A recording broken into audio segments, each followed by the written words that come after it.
Aroor vision news ചാനലിലേക്ക് സ്വാഗതം. പൊതുവിദ്യാലയങ്ങളിലേക്ക് കൂടുതൽ വിദ്യാർത്ഥികളെ ആകർഷിക്കും വിധം പ്രവേശനോത്സവം ആകർഷകമാക്കി അരൂരിലെ വിവിധ സ്കൂളുകൾ. അരൂരിലെ സ്കൂളുകളിലെ പ്രവേശനോത്സവത്തെ സംബന്ധിച്ച് കൂടുതൽ വാർത്തകൾ വന്നുകൊണ്ടിരിക്കുകയാണ്.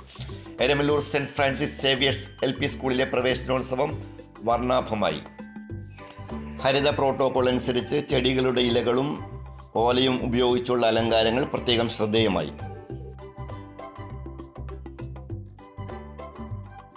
PTA പ്രസിഡന്റ് ജിൻസൻ അധ്യക്ഷത വഹിച്ചു. മുൻ ഹെഡ് മാസ്റ്റർ MO മാത്യൂസ് അക്ഷരദീപം തെളിയിച്ചു. Aroor panchayat president advocate Rakhi Antony, vice president EE Shad, head mistress Lijimani, ward member Kavitha Saravanan, Aisha Samad, Sali Saleesh, Peter Koduveli, Diana Augustine, KA Mary എന്നിവർ സംസാരിച്ചു. സ്കോളർഷിപ്പ് വിജയികൾക്കും SSLC പരീക്ഷയിൽ ഉന്നത വിജയം നേടിയ പൂർവ്വ വിദ്യാർത്ഥികൾക്കും ആദരവ് നൽകി. രക്ഷകർത്തൃ വിദ്യാഭ്യാസം എന്ന വിഷയത്തെക്കുറിച്ച് സജി J ബേലിയാത്ത് ക്ലാസ് നയിച്ചു.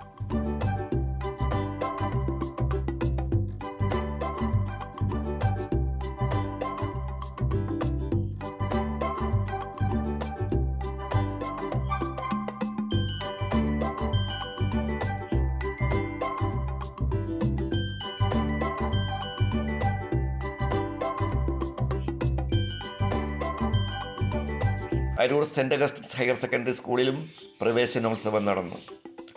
കുട്ടികളെ ചന്ദനം തൊടുവിച്ച് സ്കൂളിലേക്ക് നയിച്ചു. തുടർന്ന് നടന്ന യോഗത്തിൽ PTA പ്രസിഡന്റ് KA ജോളി അധ്യക്ഷത വഹിച്ചു. School local manager father Anoop ഭദ്രദീപം തെളിയിച്ചു.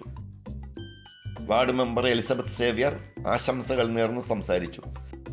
Aroor panchayat president advocate Rakhi Antony, vice president EE Shad, panchayat അംഗങ്ങളായ ആശ ഷീലൻ, സുമാ ജയകുമാർ എന്നിവർ സന്നിഹിതരായിരുന്നു.